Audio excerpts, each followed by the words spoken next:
A flame stutters in the dark, not bold, but stubborn. It dances alone in a bronze brazier, licking the cold with its low, golden tongue. Around it, shadows lean like old men whispering, and the walls of a forgotten shrine breathe dust from cracked stone. Clay tiles creak above, restless from the river wind. And somewhere beyond this dim room, the tigress sighs under moonlight, winding like a serpent through the sleeping fields. Here, in the shell of what was once Eridu, the first city, no voice has sung to the gods in a generation. But the walls remember. And the silence remembers more. A boy kneels beside the brazier. His name is Ninurta. 12 years carved out of fish bones and river mud. He wears a tunic stained with ash, and his fingers are calloused from net weights and reed baskets. But tonight, he touches the stone floor gently, reverently, as if the cold itself might speak to him. His father is a fisherman. His grandfather too. But the boy has always felt the weight of something larger pressing down upon his shoulders, a whisper in the blood, a hunger in the bones. They say Eridu was the cradle. That Enki himself, god of fresh water and wisdom, walked here with wet feet and silver beard, laying law upon the land like dew on wheat. But the gods do not walk anymore. Their shrines rot with mildew. Their temples lie open to the vultures. And yet still, something stirs. Each evening, Ninurta sneaks from his family's reed hut and returns to this ruined place. The road is a path of cracked clay and broken idols, lined with statues whose eyes were once painted but now stare empty into the dark. He lights the brazier with twine soaked in fish oil. He listens. He waits. His father does not know. Or pretends not to. Each day, the man returns from the river with barbel and catfish, muttering about falling nets and changing tides. The gods are drowned, he spits. Gone like smoke on floodwater. But the boy does not believe it. He cannot. Because the wind still carries whispers. The birds still change their flight before the rain. And in his dreams, the old tongue speaks to him, not in words he understands, but in rhythm.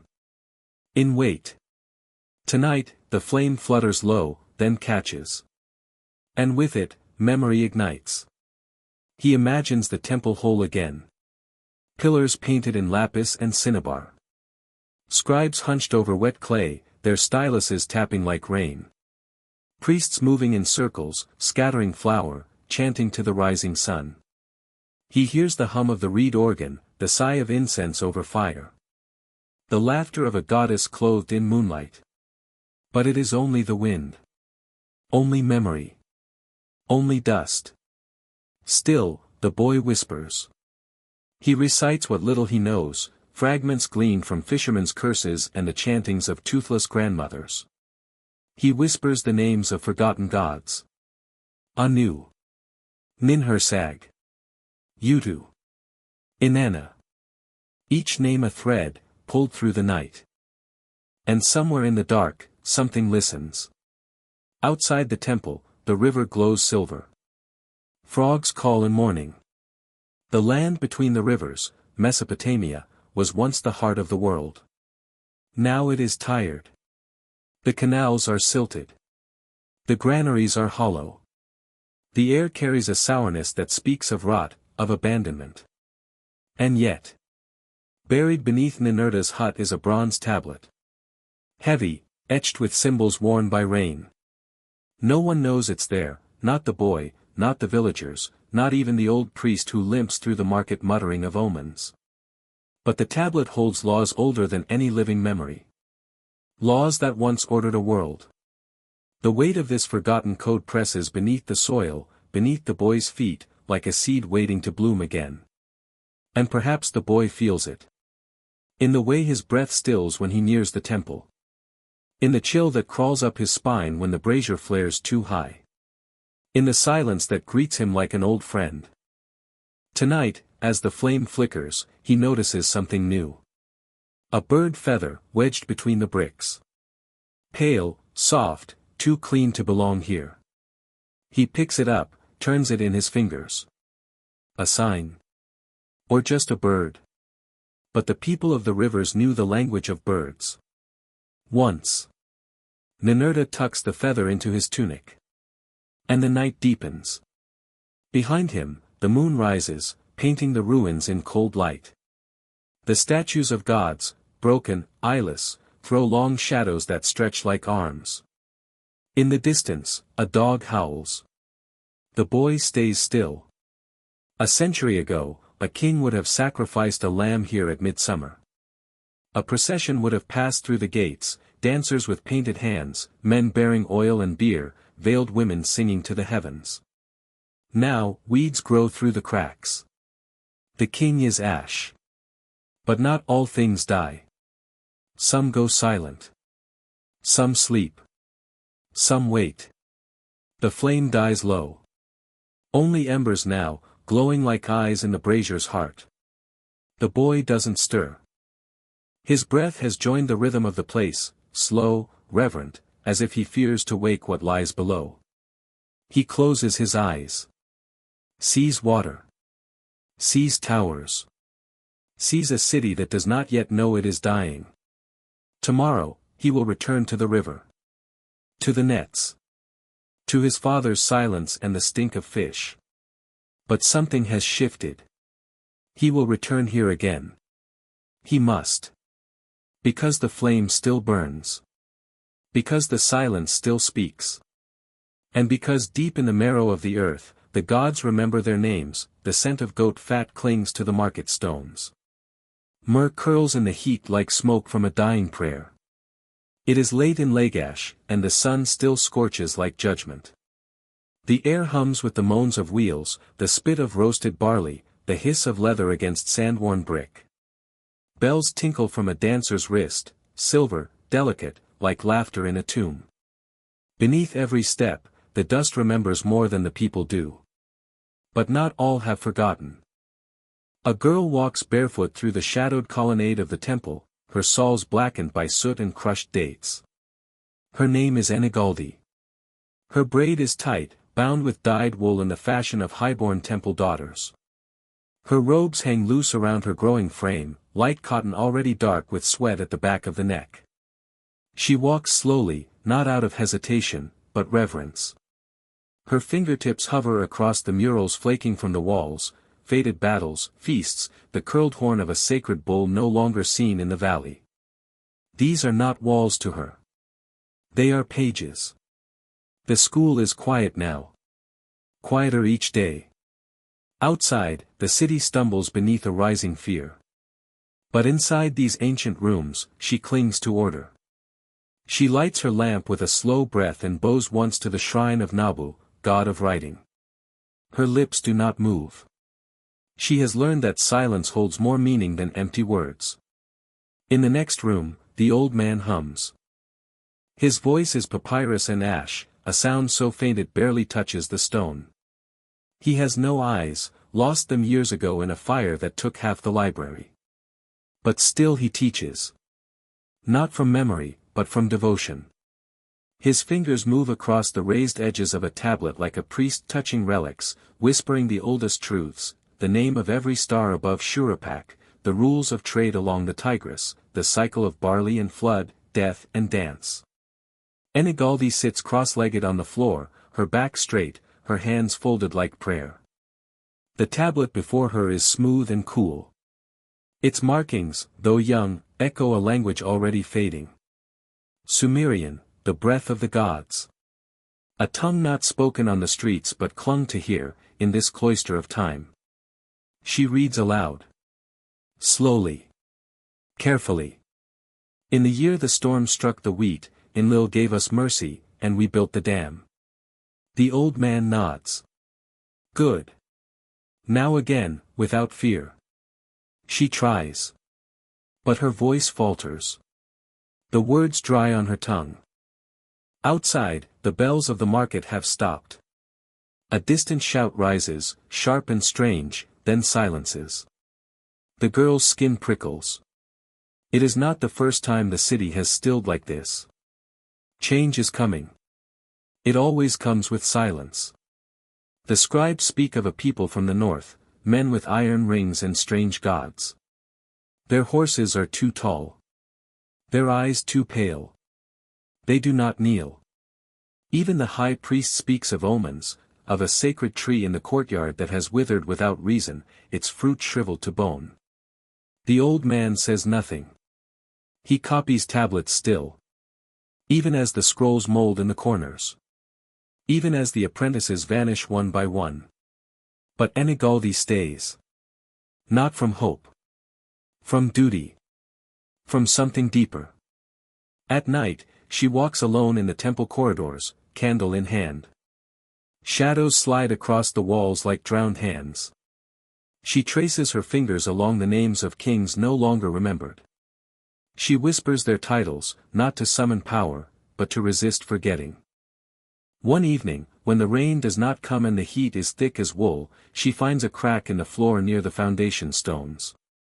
Just behind a collapsed mural of Inanna descending into the underworld, she reaches. Wrapped in brittle linen, a scroll. No gold leaf. No blessing. No God. She unrolls it beneath the flame. Not laws. Not hymns. But words of hunger. Men listing debts owed in grain and fish. A child sold to settle a merchant's failed gamble. A priest promising the gods silence for coin. This was hidden. This was not meant to be remembered. She presses her hands over the ink.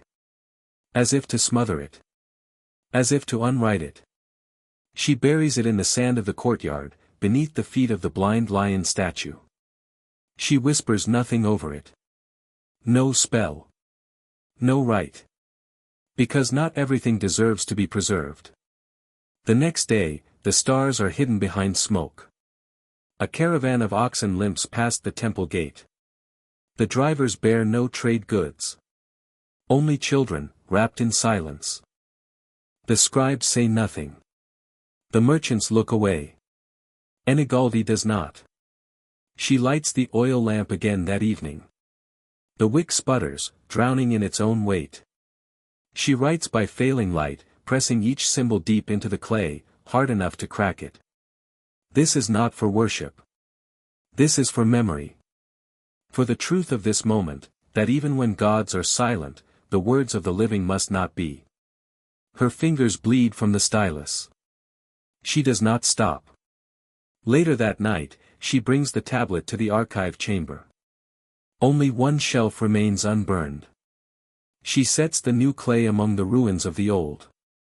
Between a hymn to Ishtar and a recipe for honeyed bread. She breathes once. Shuts the door. A gust of wind follows her out. Cold. Wrong. Somewhere in the darkness, a bell rings. Not a temple bell. A war bell. The old man calls her name. But his voice is softer now. Afraid. She does not turn back. The gods, she thinks, are not watching anymore. Or if they are, they no longer intervene. But maybe, just maybe, they still listen. And if they do, she wants them to hear the truth. That Lagash did not fall in silence. That someone remembered. The next day, she is gone. No one sees her leave. But years later, a scroll is found far east of the city, buried in a jar beneath a fig tree. Written in fading Sumerian.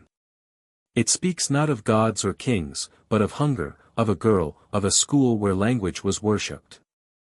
A place where memory refused to die. And far above the ruins of Lagash, where jackals now sniff at toppled stones, the wind still moves. Carrying a girl's voice. Still reading. Still resisting. Still burning that he stands ankle-deep in mud, surrounded by reeds that sway like silent mourners. The dusk bleeds orange over the waters of the Euphrates, casting shadows like long-lost ancestors across the marsh. A heron drifts overhead, wings wide and slow, its cry cracking the stillness like a shard of broken memory. The priest is old. Older than the city's youngest ruins. Older than the laughter of children in the streets. His name is Gudea, and his voice carries the slow rhythm of the river itself, steady, worn, and fading. He cups a shallow bowl in his veined hands, its surface filled with sacred water drawn before dawn. He lifts it high and pours it slowly over the black stone altar. The water vanishes into thirsty earth, swallowed without a sound. He waits. Nothing answers. No wind, no stirring of birds, no movement in the trees. Only the low murmur of frogs somewhere in the deeper reeds and the distant creak of rotted wood. Behind him, the great city of Ur crumbles silently beneath the weight of its own memory. The ziggurat, once crowned in lapis lazuli and prayers, now leans against time like a wounded animal. Its staircases are cracked. Its statues eyeless. The temple fire has long since gone cold. But still, Gudea comes. Every day. Not because he believes the gods still walk here, but because he cannot forget the days when they did. He remembers. He remembers the sacred drums calling at sunrise.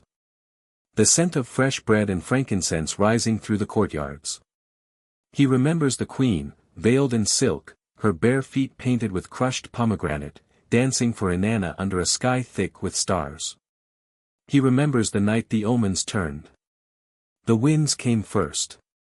Hot, fast, wrong. The canals dried quicker than the scribes could mark the measurements. Then the barley turned bitter, the goats miscarried, the temple crows fell silent. The city elders blamed the heavens. The merchants blamed the north. But the priest blamed himself. Gudea was young then, a firebrand of ritual and law. He led the purification rites with a zeal sharpened by pride. He thought he could call back balance with lamb's blood and hymns. He thought the gods still listened like they used to. They did not. And so the city turned its back on the temple. Slowly, then all at once. The granaries emptied. The festivals grew thin. The bells of the sacred gate no longer rang. And still, he remained. Even now, as rats claim the once holy chambers and vines crawl over the altar of Nana, he kneels in the muck of the riverbank, waiting. Tonight, someone watches him. A boy, thin, curious, barefoot, crouches at the edge of the marsh, just beyond the reach of the fading light. His name is Tamzi. He does not know the gods. Only stories of them, passed down like lullabies muttered by dying grandmothers. He knows fish. He knows hunger. He knows what it is to count ribs in silence. But something in him leans forward. Listens. The priest turns, his face carved by time and wind. He sees the boy, but does not speak. He only nods once, a gesture both invitation and warning. Tamzi steps closer. Together they walk the old processional way, feet brushing petals from long-dead offerings. The stones are slick with moss. The walls bear the faint images of harvests past, oxen plowing, women grinding grain, priests lifting their arms to a sun that no longer warms. They reach the lion gate. The lions, once fierce and proud in baked brick, now look like tired dogs. Their eyes are chipped. Their mouths eroded into mute howls. This is where they spoke, Gudea says, almost a whisper. And we listened. Tamzi says nothing. He touches the stone. It is warm from the day, and oddly soft beneath his fingertips. He presses his palm flat against the lion's mane, and for a moment, the images shift, not with magic, but with memory. He sees crowds, golden-robed, chanting. Sees banners. Sees a white bull led through the gate. Sees the priest as a young man, arms lifted in confidence, eyes burning with divine fire. But it is gone as quickly as it came. The air thickens. The scent of ash clings to their lungs. Inside the temple, silence reigns. No candles. No singing. Only the wind dragging itself along the broken floor tiles like a wounded thing. Still, Gudea leads the boy forward. They stop before an altar stained with old blood and age. The priest reaches beneath his robe and draws out a small, square object, a tablet. Not one of praise. A record. Wheat tallies. Names of those who had starved when the granary locks were kept shut by corrupt hands.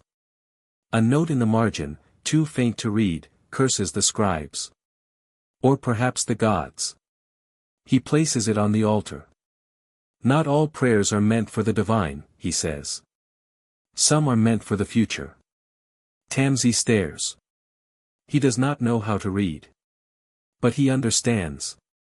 He nods, slow. The gesture of someone being given a burden, not a gift. Outside, the frogs have gone silent. The wind turns colder. They walk together from the temple. Past the columns. Past the cracked statues.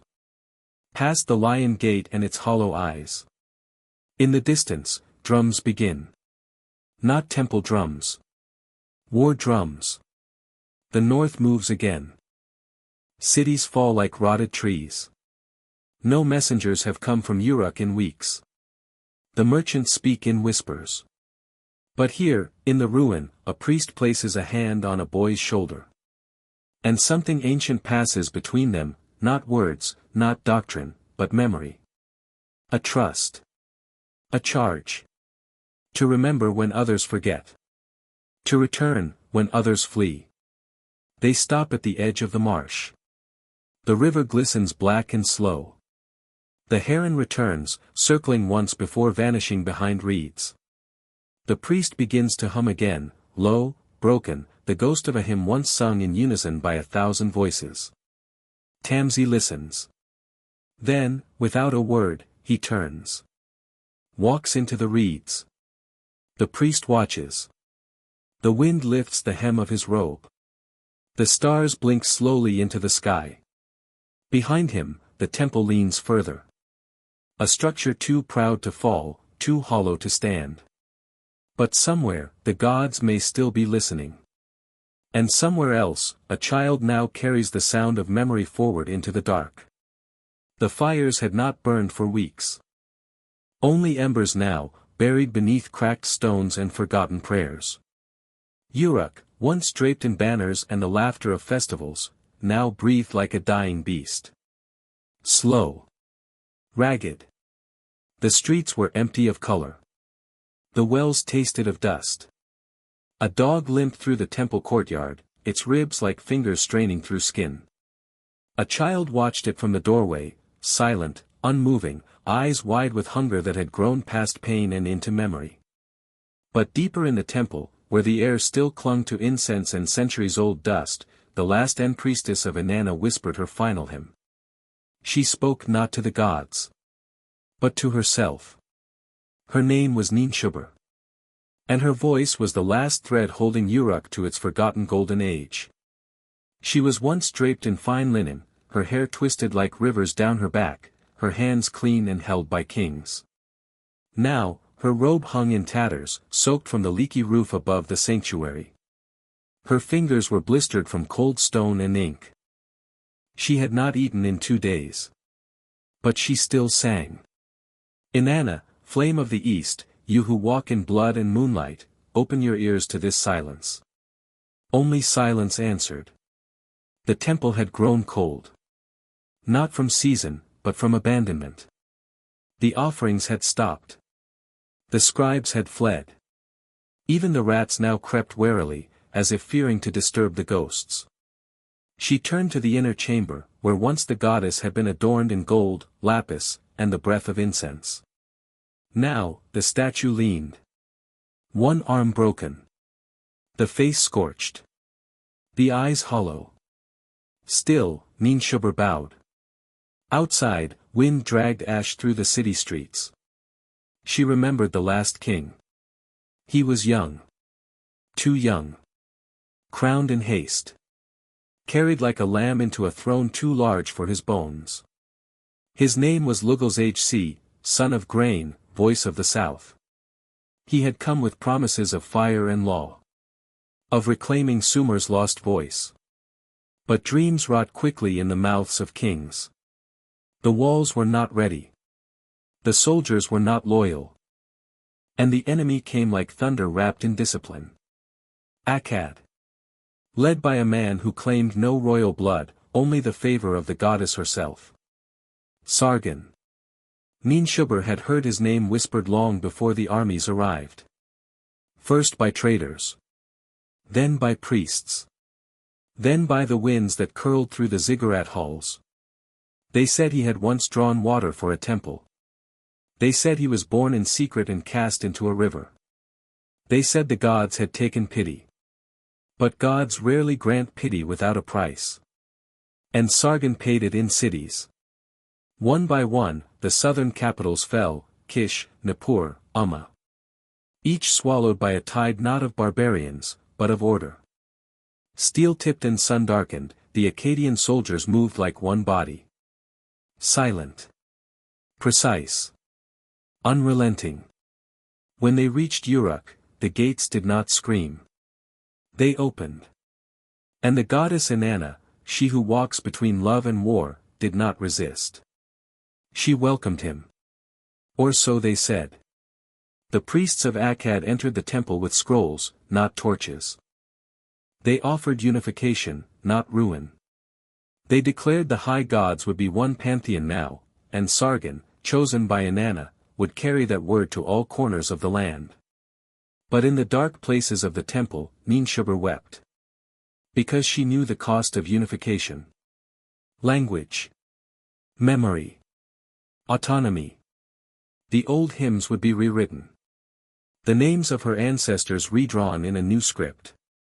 The goddess would have a new temple in a new capital, far to the north. And this sacred place, would be a shell.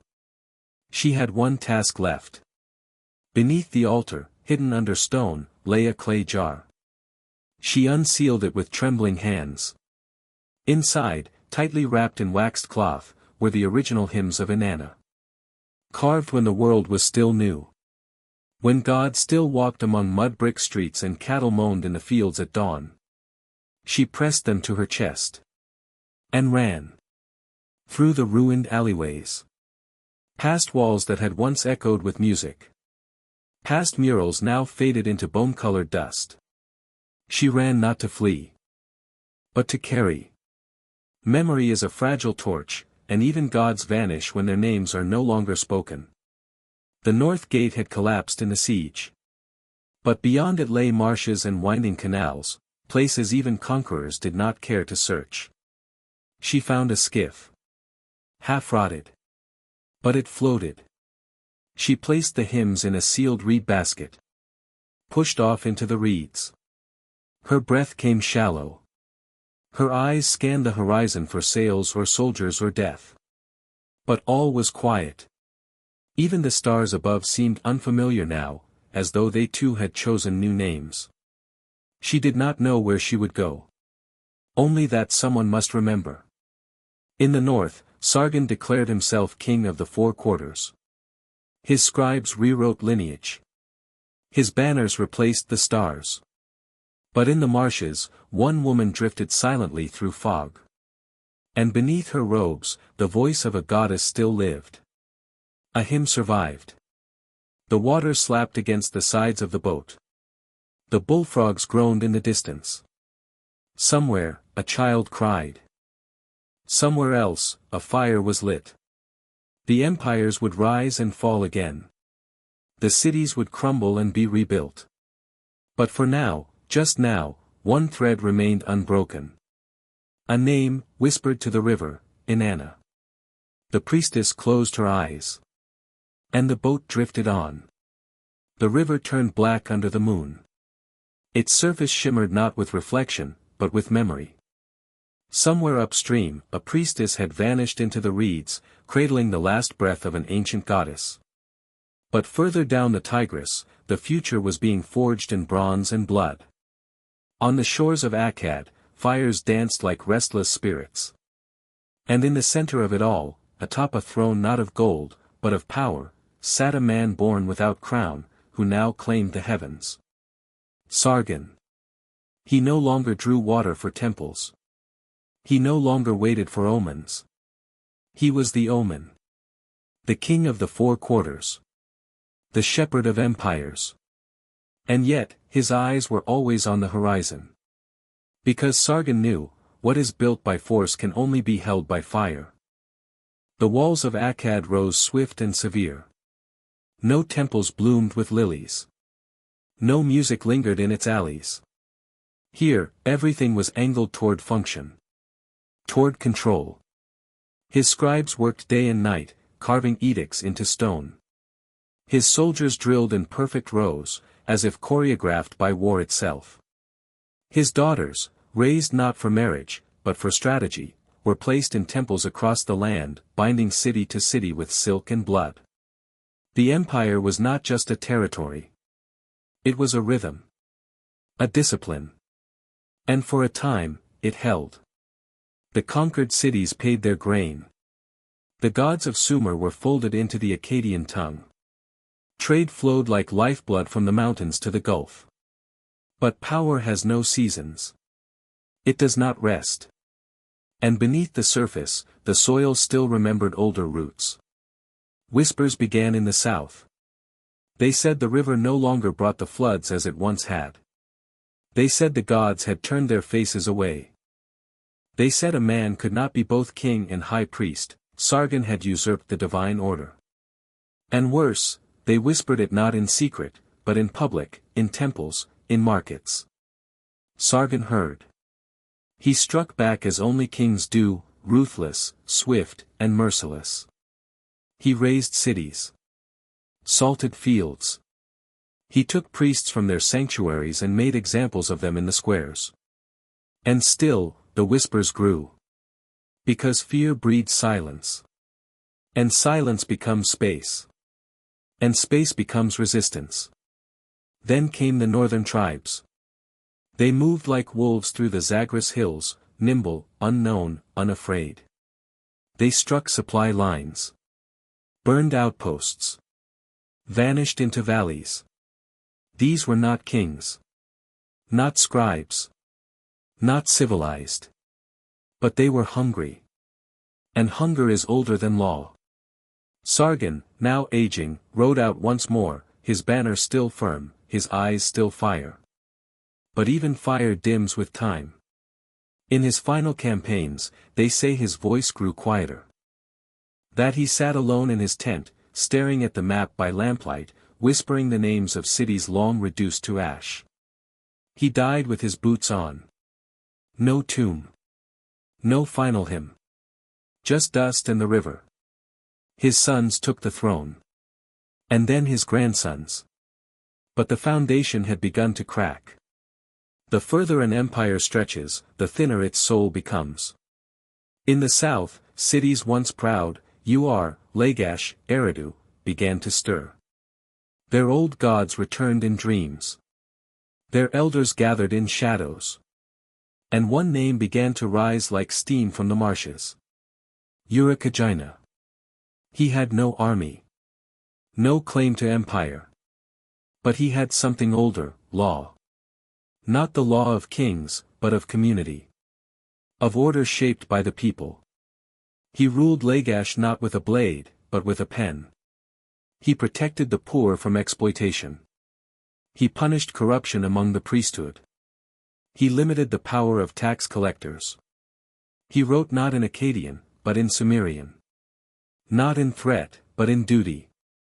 The tablets called it justice. But in Akkad, it was treason. Urukagina was overthrown. Not by Akkad, but by another southern city seeking its own rise, Umma. Yet even as he fell, something changed. Because his laws did not vanish. They were copied. Whispered. Preserved. Not for kings. But for the people. And that idea, that power could be bounded by law, would echo through history. Back in Akkad, the dynasty limped on. Until Naram-Sin, Sargon's grandson, rose with a fury that burned like desert wind. He crowned himself god. Not servant of the gods. Not chosen by them. But one of them. A mortal made divine. He crushed rebellions. He carved his victories into cliffs. He declared that all who defied him defied the heavens. But gods must not bleed. And when drought came, and famine followed, and enemies rose from the mountains and the sea, his divinity cracked. Temples were looted. Fields lay dry. And the people turned again to their oldest gods, their oldest names, their oldest songs. The Akkadian heartland, once the envy of the world, was now a hollow drum echoing only the sound of retreat. The empire crumbled not with a scream, but with a forgetting. Cities stopped sending tribute. Borders blurred. Languages shifted. And the great city of Akkad, its bricks sunbaked and its towers skyward, vanished from the maps. Its very location, lost to time. All that remained were fragments. Tablets buried in clay. Statues half buried in sand. And stories passed down by those who remembered both tyranny and law. And yet, beneath it all, a question lingered. What if the gods had never left? What if they had merely changed names? The wind still moves through the reeds. The river still murmurs its secrets to the moon. And somewhere, a child sings an old Sumerian lullaby. Not knowing its meaning. Only its rhythm. Like the heartbeat of a world long drowned, but not yet silent. The stars shift overhead. The constellations reform. A new dynasty stirs in the twilight of Mesopotamia. And in the distance, the walls of Ur begin to rise. A bell rings. Low. Hollow. Forgotten. It does not echo through marble halls or across golden palaces. It swings alone in the wind, rusted, above the ruins of a city buried by silence. The dust here smells of fire. Of limestone and lost names. But beneath that dust, beneath ash, beneath time, something stirs. A glint of carved lapis. A name etched in stone. And a voice, older than empire, whispers, "You are." The city did not die. It slept. And now, as the bones of Akkad crumble and the river rewrites its course, Ur rises again. Not as a shadow, but as a force. The world had fractured into smaller kings, scattered priesthoods, hungry lords clawing for power. But Ur, ancient, sacred, reborn in determination, dared to weave the fragments into form. At its helm stood a name few now remember, but once, it commanded every temple from the sea to the mountains. Ur-Nammu. He was not born of nobility. He rose from stone, from earth, from order. A builder, not just of walls, but of the idea of civilization. He did not seek power through war, but through restoration. Not destruction, but rebalance. Under his hand, the first code of law was carved, not into parchment, not into air, but into stone. Black diorite. Heavy as justice. Cold as judgment. Its symbols are not threats, but promises. Protection for the orphan. Punishment for the thief. Limits for the priest. It was not perfect. But in a world of chaos, it was something. A line drawn in mud before the flood could return. Ur-Nammu did not stop there. He reached toward the heavens. And built a stairway. Not a myth. Not a dream. But brick by brick, a ziggurat. It rose above the plains like a mountain planted by men. Layered. Measured. Monumental. Painted in white, blue, and black. At its summit, the house of Nana, the moon god. From below, it shimmered like a frozen tear in the sky. Pilgrims came. Scholars came. Scribes copied his code, his prayers, his vision. Trade flowed again. Grain silos filled. The rivers obeyed. For a brief, shining moment, Ur became the center of the world. And then, as always, the wheel turned. Ur-Nammu fell in battle. His body, pierced and broken, was wrapped in linen and laid beneath the temple he raised. His son, Shulgi, took the throne, young, bold, brilliant. And something changed. Where the father ruled with order, the son ruled with fire. Shulgi ran the length of his kingdom in a single day, so said the poems. He declared himself divine. He filled his court with music, mathematics, and myth. But he also built walls, vast, impossible walls, stretching hundreds of miles. Not to protect from invasion, but to define the world. Inside, you are, law, order. Outside, chaos, barbarism, wind. It was beautiful. It was arrogant.